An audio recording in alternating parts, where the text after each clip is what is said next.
Isang buwan na ang nakalipas, mula nang sinorpresa siya ni Cattleya, at ngayon si Draco naman ang nakaisip na surpresahin ito mamaya. Nagpalagay na rin siya ng tattoo sa kanyang kaliwang dibdib, at nakaukit doon ang pangalang Till Death Do Us Part My Cattleya. For more than 3 years, mas lalong lumalim ang pagmamahal nila sa bawat isa. Mas lalo niyang minahal si Cattleya, at ganun na rin si Cattleya sa kanya. Nakatitig siya sa kumikinang na singsing, na sadyang pina-customize pa niya, para sa araw ng magiging kasal nila. Gusto niyang bigyan ng isang engranding kasal si Cattleya. Boss, ang saya-saya niyo ngayon ah. Pangiti-ngiti pa kayo habang nag-iisa, pang-aasar ni James nang pumasok ito sa opisina ni Draco, at inilapag ang mga dalang dokumento sa mesa. Agad namang tinago ni Draco ang singsing sa kanyang bulsa, bago tinapunan ng matalim na tingin ng madaldal niyang secretary. Sinira nito ang kanyang masayang imahinasyon, sa planong pagsorpresa mamaya sa asawa. Wala ka bang ibang gagawin, James? Pwede na siguro kitang i-assign sa Mount Pinatubo. Mag-community outreach ka doon. Biglang namutla si James, nang maisip ang Mount Pinatubo. Huwag naman kayong ganyan boss, nagbibiro lang naman ako eh.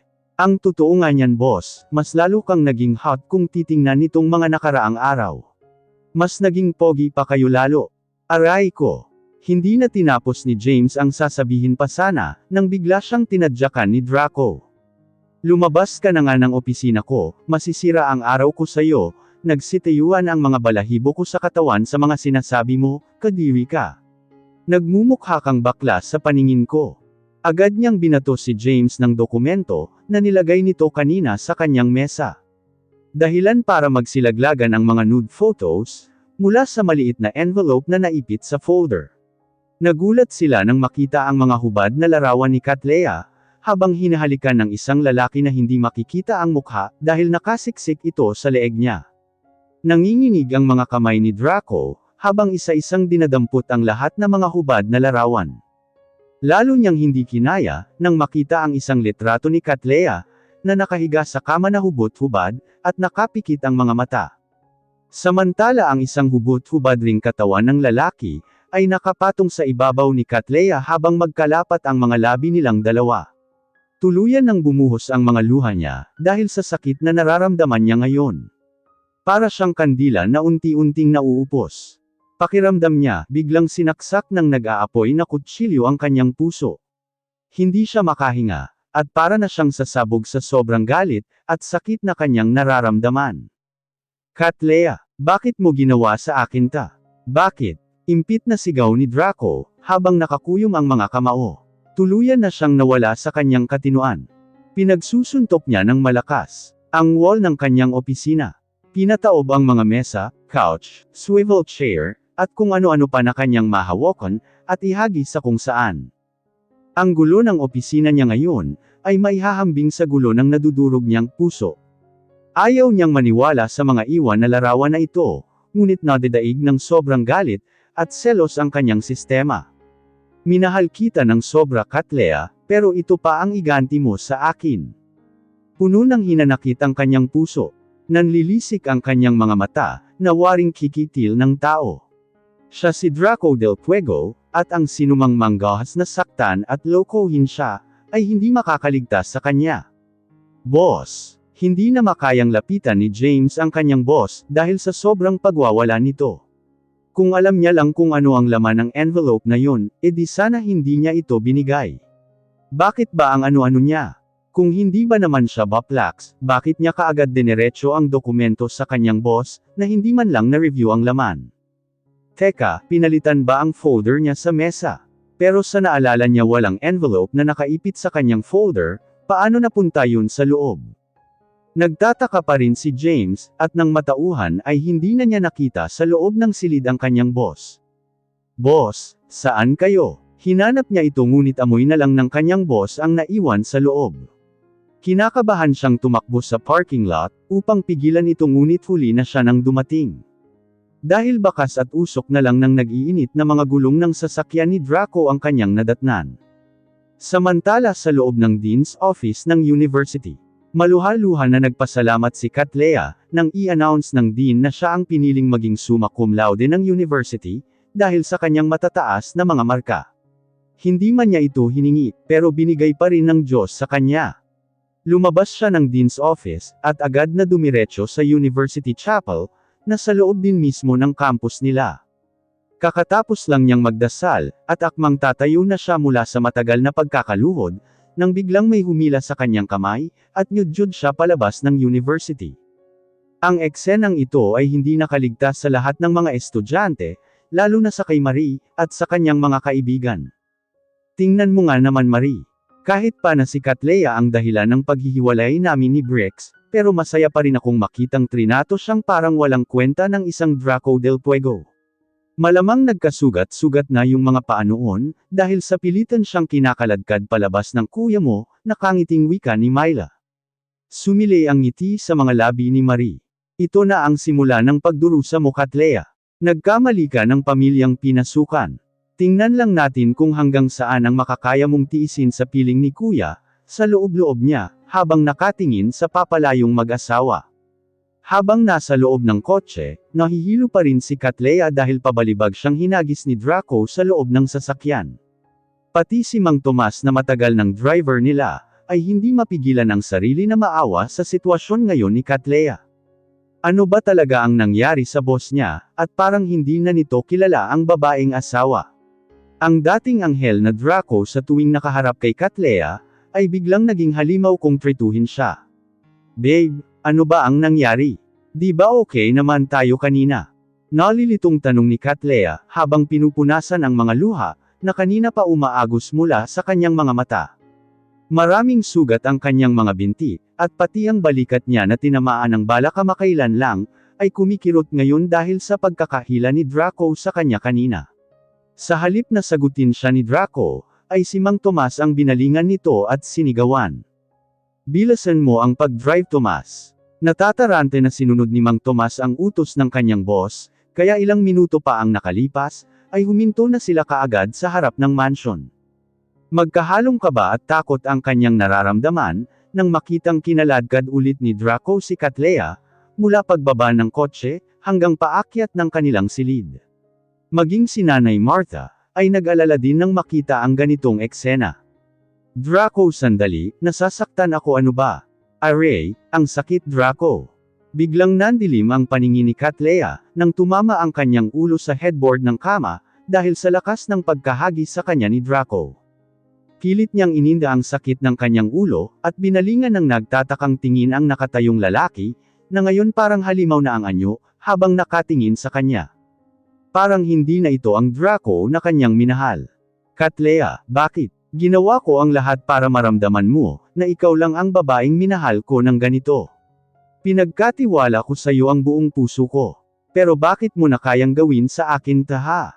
Bago pa makarecover si Cattleya, ay agad na siya nitong sinakal ni Draco. Nagmamakaawang nagpupumiglas siya, pero hindi pa rin ito tumitigil sa pagsakal sa kanya. Saka lang siya nito binitawan, nang makitang nangangitim na ang kanyang mukha, at nalalapit na sa kamatayan. Agad na nakahagap ng hangin si Cattleya upang makahinga, nang binitawan na siya ni Draco. Sobrang sakit ng lalamunan niya, at sigurado siyang nagmarka ang mga kamay ng lalaking asawa sa leeg niya, dahil sa higpit ng pagkakasakal nito. Galit na hinagis ni Draco, ang mga hubad na larawan sa mukha ni Cattleya. Iyan. Tingnan mo ang mga kababuyan na ginawa mo sa akin. Ngayon ipaliwanag mo kung bakit mo nagawa sa akin ito. Kulang pa ba ako sa iyo ha Cattleya? Kulang pa ba ang pagpapaligaya ko sa iyo gabi-gabi, para humanap ka pa ng iba? Alam mo ba na parang gusto na kitang tapusin ngayon?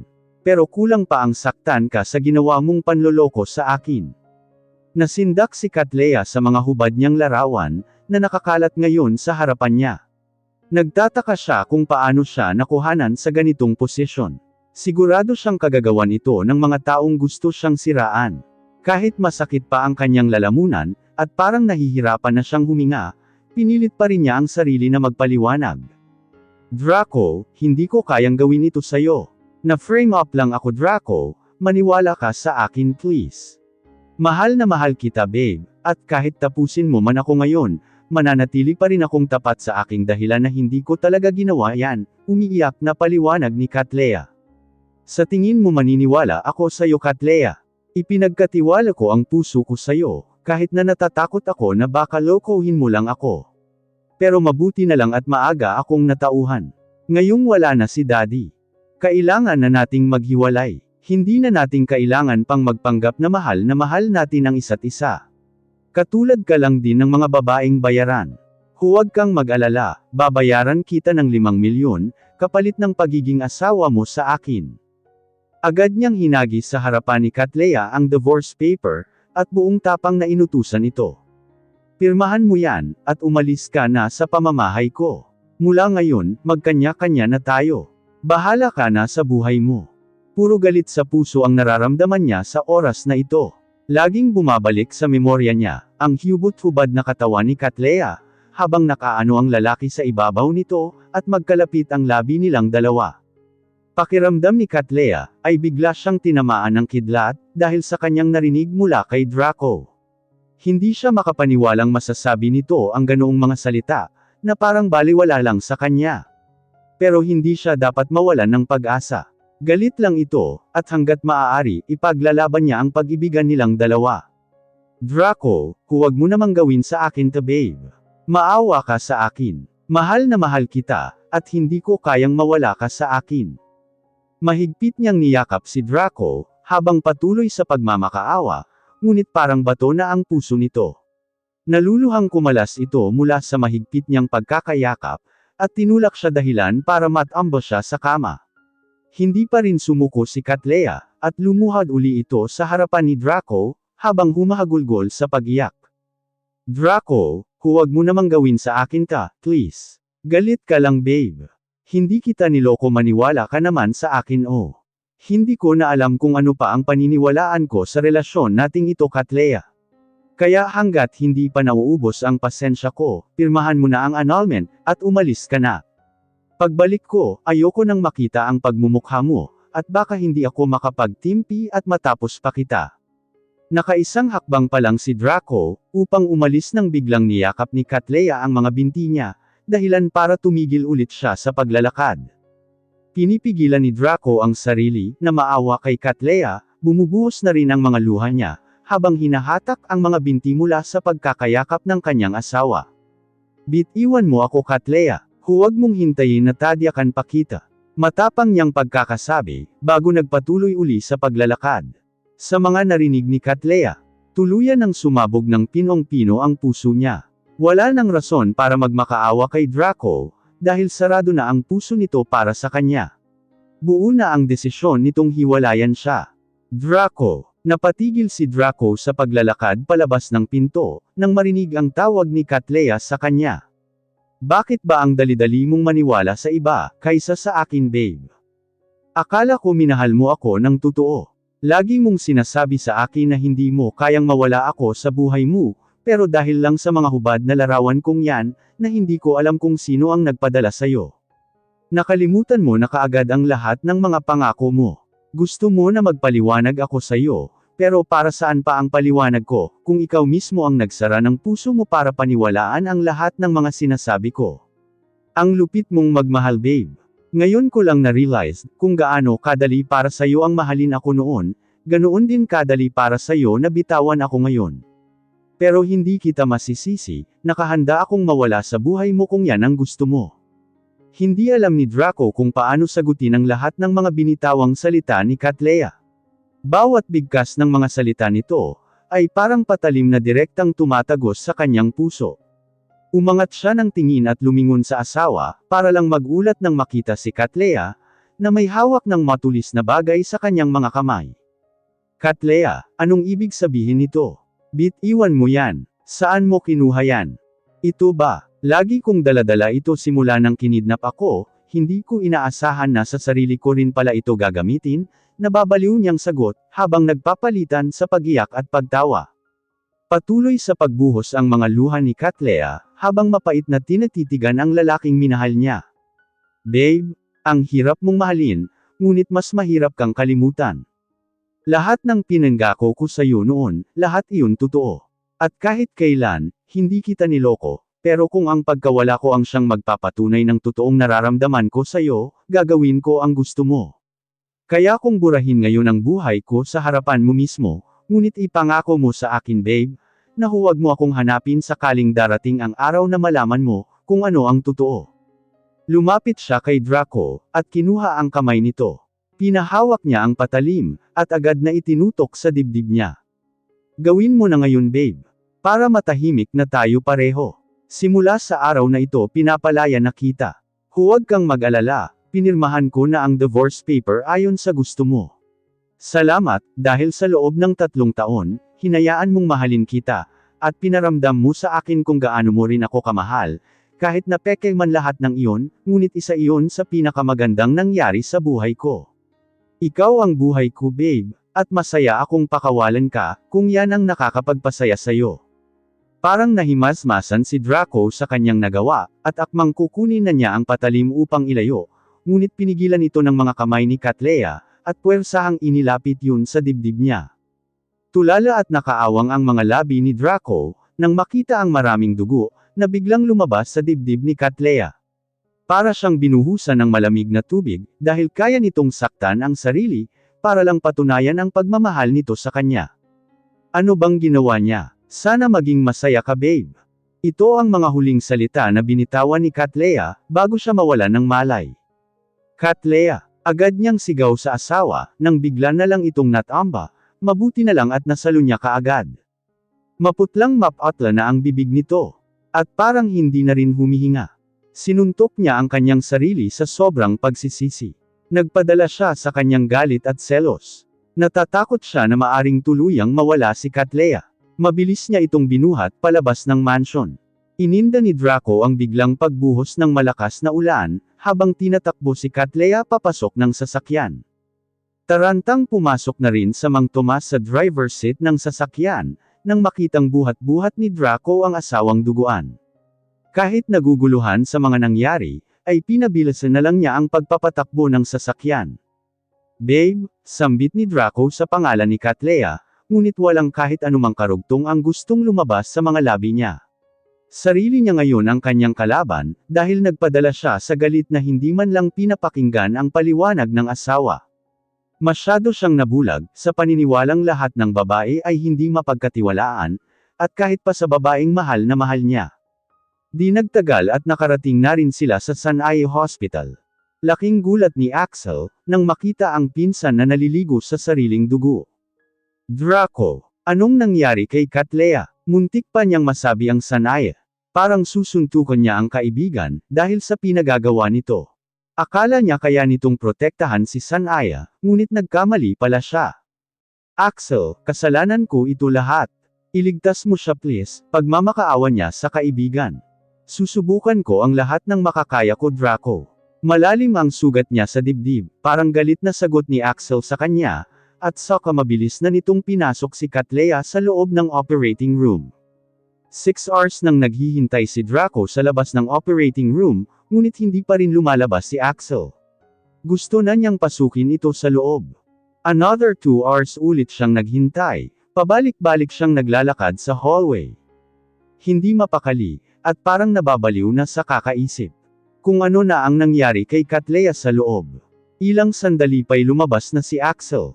Na parang nanlalata ang katawan, bagsak ang mga balikat at parang hindi alam kung paano sabihin sa kanya ang lahat. Niyugyug ni Draco ang balikat ni Axel, habang pinipigilan ang pagtulo ng kanyang mga luha. Axel, sumagot ka, ligtas na ba si Cattleya ha? Sigaw niya sa kaibigan, dahil takot na siya mula pa kanina. Hindi niya kayang mawala si Cattleya. Ngunit ang sumunod na sinabi ni Axel, ang tuluyang nagpagunaw sa mundo niya. I'm sorry. I did everything I could, but I couldn't save them. Pareho silang hindi nakaligtas. Nagbabadya ang luha ni Axel, habang sinasabi ang lahat ng ito sa kanyang kaibiga. Nagtaka si Draco sa sinabi ni Axel. Anong ibig mong sabihin, na sila? Titig na titig si Draco habang tinatanong si Axel. Ayaw niyang ma-misinterpret ang lahat ng sasabihin nito. She is 5 weeks pregnant with your twins. At hindi ko rin sila naligtas. Namatay silang 3. I'm really sorry bro. No, hindi yan totoo, nagkakamali ka lang, buhay pa si Cattleya at ang mga anak ko. Masayang-masaya siya nang malaman na buntis si Katlea, ngunit hindi kayang tanggapin ng sistema niya na wala na sila. Sandali, pupuntahan ko siya, magigising siya pag narinig niya ako. Katlea, sigaw niya habang papasok sa loob ng operating room, ngunit agad siyang napaluhod sa kama, nang makita ang puting kumot na nakatikip sa buong katawan ng asawa. Mahigpit niyang niyakap ang katawan ni Katlea, habang patuloy na sinisigaw ang pangalan nito. Katlea babe, huwag naman ganito, gumising ka. Hindi ko sinasadya babe. I'm sorry babe, kung hindi ako naniniwala sa'yo. Pati anak natin nadamay sa kasamaan ko. Katlea maawa ka gumising ka. Kahit anong yugyog, at higpit ng pagkakayakap ni Draco kay Katlea, ay hindi pa rin ito gumagalaw. Gusto na niyang mawala sa mga oras na ito. Hindi na niya maibabalik ang buhay ni Katlea. Pero hindi pwede ito, buhay pa siya, natutulog lang siya ngayon. Pinaniwala niya ang sarili na buhay pa si Katlea, ayaw tanggapin ng sistema niya na patay na ito. Babe, tandaan mo magpapakamatay ako, huwag ka namang ganyan please. Nandito na ako ulit babe, itutuloy natin ang pangako natin sa isa't isa. Nakikita mo ba itong pangalan mo, na nakaukit sa dibdib ko? Gusto ko ring malaman mo na ikaw lang ang babaeng mamahalin ko, kaya gumising ka na please. Parang nababaliw na siya, ngunit wala ng Katlea na sasagot pa sa kanya. Ngayon lang napagtanto ni Draco ang hirap na pinaranas niya kay Katlea, noong mga panahon na nagmamakaawa ito sa kanya, ngunit ano ang sinukli niya. Naging matigas ang puso niya para sa asawa. Babe, gumising ka na please. Hindi ko kailangan ng kalayaan na binigay mo. Maawa ka Katlea, gumising ka. Sir sorry, kailangan na naming madala ang pasyente sa morgue. Sabi ng dalawang nurse kay Marco ngunit hindi siya pumayag. Anong morgue? Buhay pa ang asawa at anak ko.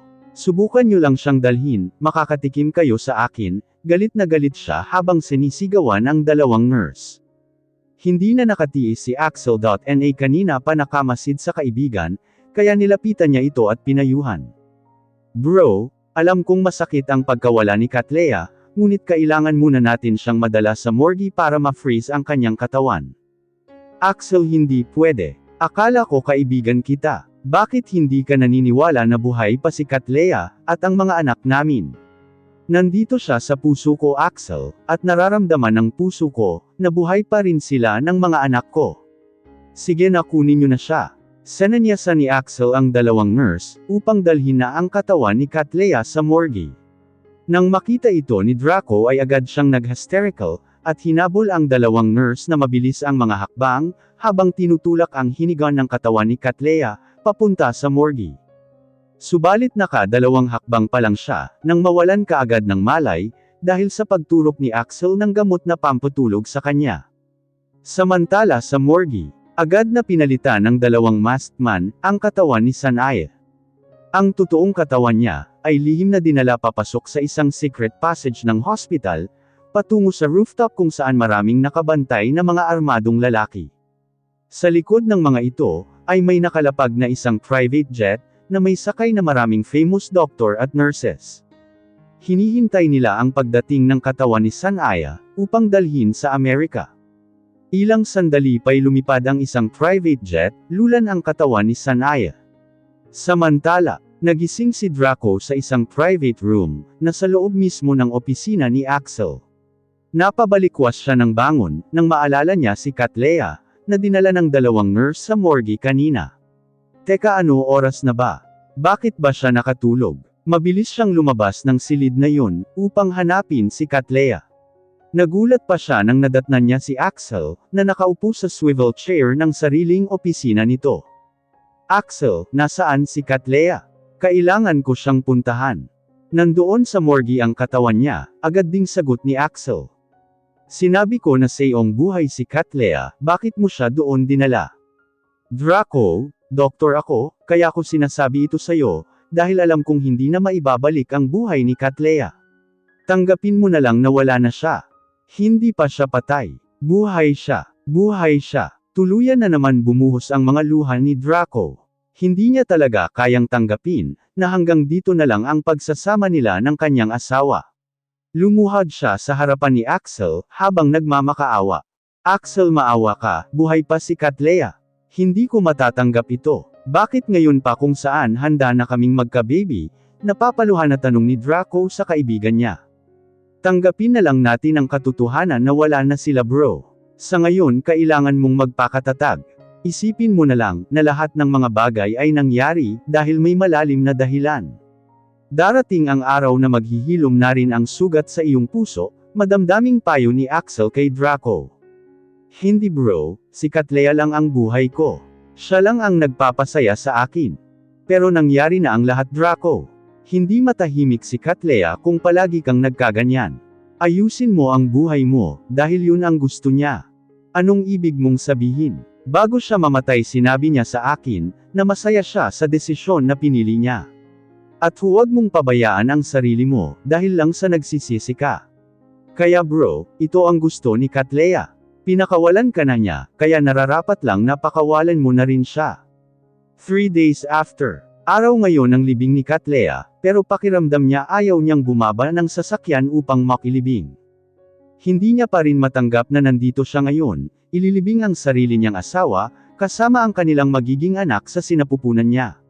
Sobrang sakit, ang pinaron sa kanya ng tadhana. Mas gugustuhin pa niyang makita si Cattleya sa piling ng iba, kaysa ganito na, kahit kailan hindi na niya makikita pa. Sinisisi niya ang sarili, kung bakit hindi niya na-control ang galit niya, at nagawa niyang saktan ang sariling asawa. Sarili niya ang dapat niyang sisihin. Cattleya, babe, ang daye-daye mo, bakit mo nagawang kitilin ang buhay mo, para lang iparamdam sa akin na mahal mo ako? Nangako ka, maemosyong sambat niya sa sarili. Draco bro, hindi mo man lang ba pupuntahan si Cattleya, kahit sa huling sandali bago siya ilibing? Tanong ni Asher na umuwi na rin ng Pilipinas, para damayan siya. Nandito lang kami bro, handa kaming makinig sa'yo, at damayan ka sa problema mo, dagdag naman ni Aiden. Bumaba sila ng sasakyan at pinuntahan si Cattleya, na ngayon ay nakahanda ng ipasok sa loob ng nicho. Nakaputing suot silang lahat, at habang naglalakad papalapit sa pinaglibingan kay Cattleya, ay unti-unti na ring bumububos ang luha na galing sa kanyang mga mata. Pabigat ng pabigat ang bawat hakbang ng kanyang mga paa, at hanggang ngayon naririnig pa rin niya ang mga tawa ni Cattleya, habang kinikiliti niya ito, ang mga namumula nitong mukha, dahil sa galit kapag inaasar niya, ang mga tato na sadya pang pinaukit nito para lang patunayan sa kanya, na sa buong buhay nito siya lang ang lalaking minahal niya, at ang pangako nito sa kasal nila na. Agad siyang natigil sa paglalakad, nang ma-realize ang isang bagay na biglang pumasok sa isip niya. Minsan naiirita ako sa iyo, pero dahil doon hindi ko na maalayan na minahal na pala kita, at ayaw kong darating ang araw na maghihiwalay tayo. I promise to live with you and laugh with you, to stand by your side, and sleep in your arms. Hand in hand, heart in heart, let's go on with this, so that we can grow old together. Parang nahimasmasan si Draco, nang maalala ang mga pangako nila ni Cattleya, kaya agad siyang tumakbo at pumasok mismo sa hukay, na pinaglibingan ng kanyang asawa. Nagulat ang lahat nang makita siyang hinuhukay ang kabaong ni Cattleya, na ngayon ay nakahimlay na sa loob, at unti-unti nang tinatambakan ng lupa ng mga tauhan niya. Sandali, kailangan kong makita ang asawa ko. Sabay hukay ng mga lupa, na nagkatikip na ngayon sa kabaong ng kanyang asawa. Draco, anong ginagawa mo? Bigyan mo na ng katahimikan si Cattleya. Saway ni Axel sa kanya. Hindi pa siya patay. Nangako siya sa akin Axel, magsasama kami hanggang sa pagtanda namin. Nangako siyang hindi kami maghihiwalay. Kaya gusto ko siyang makita, at patuloy pa rin siya sa paghuhukay, hanggang sa nakita na niya ang kabaong. Akmang bubuksan na niya ito, nang pinigilan siya ni Axel. Draco, nababaliw ka na ba? Nananahimik na si Cattleya, maawa ka naman sa kanya. Palayain mo na siya. Naiiyak ng saway sa kanya ni Axel. Naawa siya sa kaibigan. Gustong-gusto niyang sabihin dito ang lahat, ngunit nanatiling tikom ang bibig niya. Nangako siya sa kanyang lolo, para sa katahimikan ng buhay ni Sanaya. Kung pwede lang sana, na makihati sa bigat na nararamdaman mo ngayon Draco gagawin ko, pero ikaw lang din ang dahilan kung bakit nangyari lahat ng ito, bulong ni Axel sa sarili. Kahit biglang bumuhos ang malakas na ulan, tuloy pa rin buksan ni Draco ang kabaong ni Cattleya. Nakita niya ang mapayapa nitong mukha, na parang natutulog lang. Babe, kukunin kita ngayon din. Alam kong buhay ka pa, at ng mga anak natin. Akmang kukunin na niya ito sa loob ng kabaong, nang bigla siyang ginapos ng tatlo niyang kaibigan, upang mapigilan siya sa susunod niyang gawin. Draco, ano ba? Pakawalan mo na si Cattleya bro, please naman, kung talagang mahal mo siya, hayaan mo na lang siya sa buhay na pinili niya, pag-uulit ni Asher sa sinabi ni Axel. Hindi niyo kasi naintindihan kung ano ang bigat na nararamdaman ko ngayon eh. Madali lang para sa inyo na sabihin yan, dahil hindi kayo ang nasa kalagayan ko. Nangako kami sa isa't isa. Mahirap bang intindihin yun? Magsasama kami hanggang kamatayan. At sa kanito niyakap ang kabaong ni Cattleya. Kinuha niya ang singsing sa kanyang bulsa, na siyang sorpresa sana niya kay Cattleya, noong birthday niya. Babe, nakikita mo ba ang singsing na ito? Gusto kong ibigay ito ngayon sa'yo, sweetheart. Kinuha nito ang kamay ni Cattleya, at isinuot ang singsing sa daliri nito. Muli akong nanggagako at sinusumpa sa sarili ko, na ikaw lang ang babaeng pagkamamahalin ko, hanggang wakas ng buhay ko.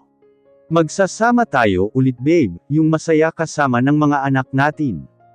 Hindi na makayanang tingnan ng kanyang mga kaibigan si Draco, na parang tuluyan ng nabaliw, dahil sa pagkawala ni Cattleya. Lahat sila ay umiiyak ngayon, dahil sa nasaksihan ng kanilang dalawang mata.